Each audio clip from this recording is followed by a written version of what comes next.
Welcome back to Jay Hossick's Facebook Live Q&A. Week 15, the first one of the postseason, here with the EIVA Coach of the Year, Jay Hossick. And let's start with that. Had 6 players on the all EIVA teams, Player of the Year, and yourself being the Coach of the Year. What are your thoughts of the postseason accolade, so to speak? Well, I mean, obviously having players make the all-conference teams is a testament to their hard work, but it's also a testament to the guys that they practice with all year long. You know, they're the ones that made them get better. And so we always say that, at the moment, we're the number 1 team in the conference. The number 2 team is the guys that we face in the gym every day. So, I'm really just happy for those guys. They've worked real hard and could not be more proud. And as for the Coach of the Year, I know my name is on there, but I give all the credit to my staff. They are phenomenal and have brought so much to the table this year. And this program's just really taken a turn, for the better with bringing on guys like Joe and Jared and Eric. They're tireless workers. So I give all the credit to them. They are the real coaches of the year, and I just could not be more proud of them. Just a reminder to anybody watching, if you want to ask Coach Hossick a question, ask it in the comments section using the hashtag AskJ. We'll get the ball rolling with a question from Pete. He wants to know, what position did you play in college, and what one would you have liked to dabble with a little more that you didn't?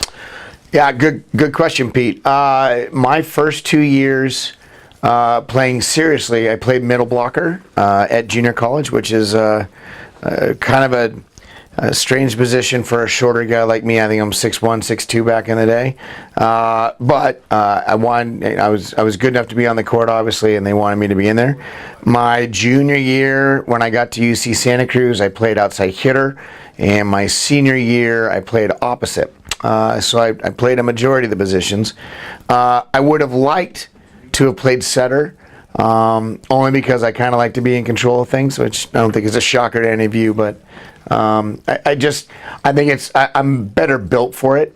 I had a good arm, and that was always something that kind of got me out of trouble. I think that helps as a coach, being able to play a lot of positions when you're younger and being able to learn the nuances of each one and be able to relay that information to your kids. Well, non-coincidentally, that knowledge has helped you guide the team to the number 1 seed in the EIVA tournament, and that came from defeating Harvard on Friday night to lock things up. What were your impressions of the 2 victories over Harvard this past weekend? Well, we knew Friday night was going to be a dogfight because that was Harvard's first chance at remaining in the hunt. We knew that if we could somehow get by them on Friday and pull out the W, that it was going to be a little bit easier on Saturday for us, at least pressure-wise. And it was no doubt one of the toughest matches all year long we've had. Harvard's very good. They're a really good passing team, and they play really good defense. And we struggled at times, but the reality is that we just kept staying true to our guns and just kept persevering. We dug in and we never refused to quit. And so it was just one of those things where we look back on it now and we say, okay, were there any things we could have changed? Yeah, maybe 1 or 2 things, but I thought it was just a really good overall effort by all of our team. And then the 5th game, we just kind of just kept the foot down and never let them up. The next question that we have comes from Diane. Talking about the second game, what does it speak about the depth that your team has, where you were able to arrest some of your regulars? Will goes in as the primary libero, wins Defensive Player of the Week. Sam posts 20 kills, get another double-digit kill performance from Travis.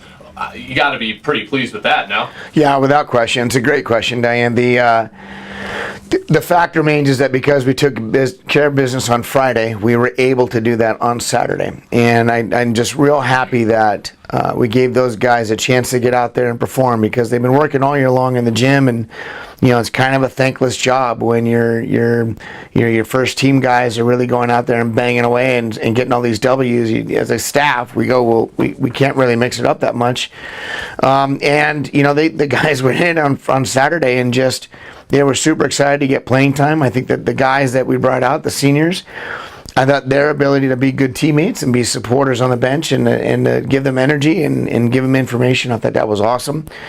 What it says about us is that Mason is a team that, we say it all the time, that one of the best things about coming to Mason is you're going to play with some of the best players in the country. And one of the worst things about coming to Mason is some of them are going to be in your position. So it's one of those things where guys like competition. They come into the gym energized every day because they get to play a sport that they love with guys that know how to play. And good volleyball is always fun to be a part of. Looking ahead to Princeton, this is the third time that you're playing the Tigers. There's no ambiguity with what the two teams are doing. You and Sam played each other 2 times, nothing new. What's the approach when getting ready to play a team for the 3rd time in a season? I think you're just watching the tendencies again and just making sure that you're seeing the right things. And, for us, it's not necessarily a matter of, how do we match up in certain rows, but more about just going out and executing on our side of the net. When we do things right, people adjust to us. And right now, we're kind of in the driver's seat. And so, we haven't been a team that flips around the rows very much throughout the course of the year. I don't suspect it's going to be any different now. But the reality is that we're going to go out and just play and let it fly. Is this a tournament where you can throw seeds and rankings out the window and anyone can win it? I think without question you can do that with any tournament, to be honest with you. The perfect example is Pepperdine and USC. With Pepperdine at the last weekend rolling into the MPSF tournament, they were number 5 in the country, number 3 in the conference behind BYU and UCLA. And USC was unranked, and I think their overall record was 6-18. That's not very good for USC. And USC went in and handled business. And so, it's like March Madness. Now is the time when all the teams are trying to bring out their best, and if you catch somebody on an off night that is higher seeded than you, if they're not prepared to be able to make adjustments, it could be a little ugly. But, regardless of all that, I'm proud of my team. I'm proud of the guys. I'm proud of my staff, all the things that we've accomplished this year.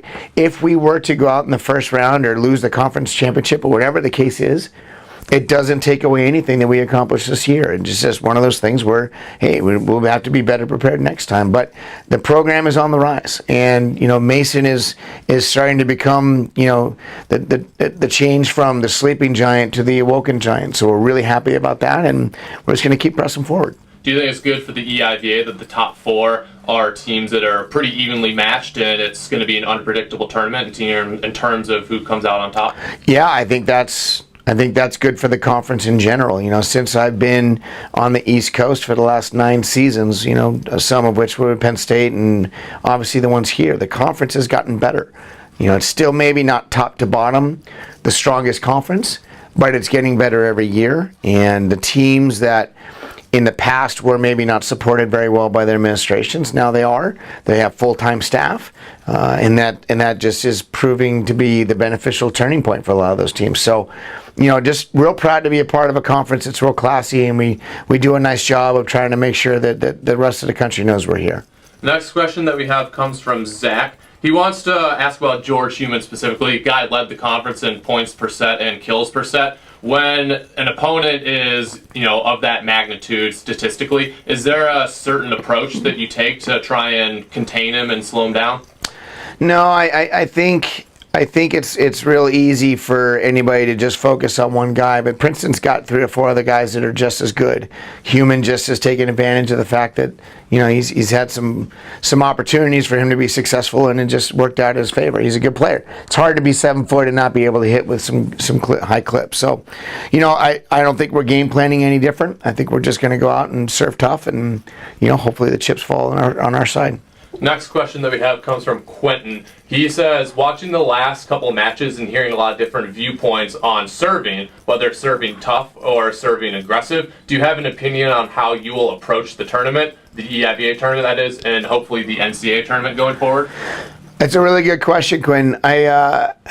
I don't think there's a difference between serving tough and serving aggressive. I think they both kind of go hand in hand. One might be more geared towards matchups that you're looking for in terms of maybe taking somebody out of system, maybe taking a back row attacker out of their attack lanes.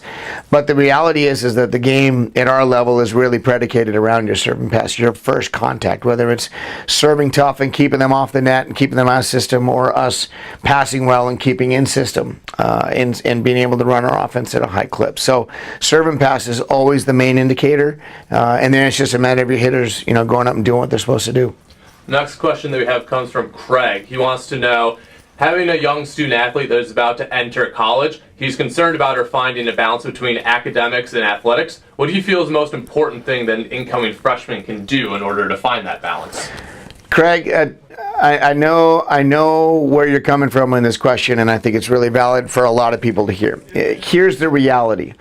One is that you need to let kids be college students. You know, they're going to be away from home for the first time in their lives. They're going to be thrust into some situations where they're going to be making choices. And not all of them are going to be good. Just as a former college student athlete myself, and knowing what young kids go through and the pushes and pulls of social attractions, it's really tough. It's not easy, which brings me to the second point is you got to trust that you raised them right. You got to trust that you gave them the right sense of knowing the right time to go out and let loose and have a good time, and the right time to say, hey, I got things I got to do.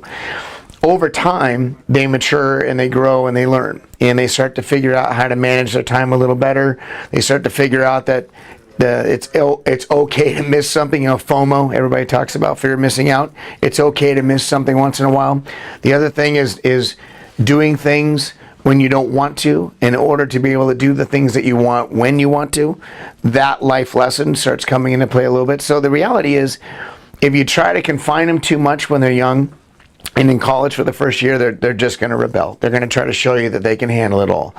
The more you allow them to be able to make those mistakes and for them to learn from them, I think that's where the real growth starts happening. So.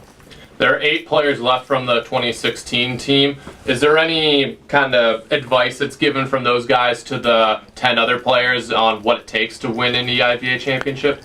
I would sincerely hope so. I think, you know, obviously those guys know that it's not going to get any easier. You know, teams are going to be coming out, and right now everybody's 0-0. You know, and it's one of those things where when you've been there a few times and you've done that and you know what the feeling is like, you don't get overwhelmed by all the pomp and circumstance that goes on around you. It's all kind of, you know, just we've been there, we know exactly what to do, we know what the crowd's going to be like, we know what the anxiety feels like, and they can deal with it a lot easier. The young guys, there's going to be a moment or two where they're going to look around and be like, wow, this is, you know, kind of cool. But I think the match we had with Penn State here a few weeks ago, I think was an environment that's going to be kind of similar, you know, and I think we handled that just fine. I know we didn't get the W, but I think we handled the emotion side pretty well. So, what can Mason Nation expect from your boys on Thursday? You know what, we're going to give them hell, that's for sure.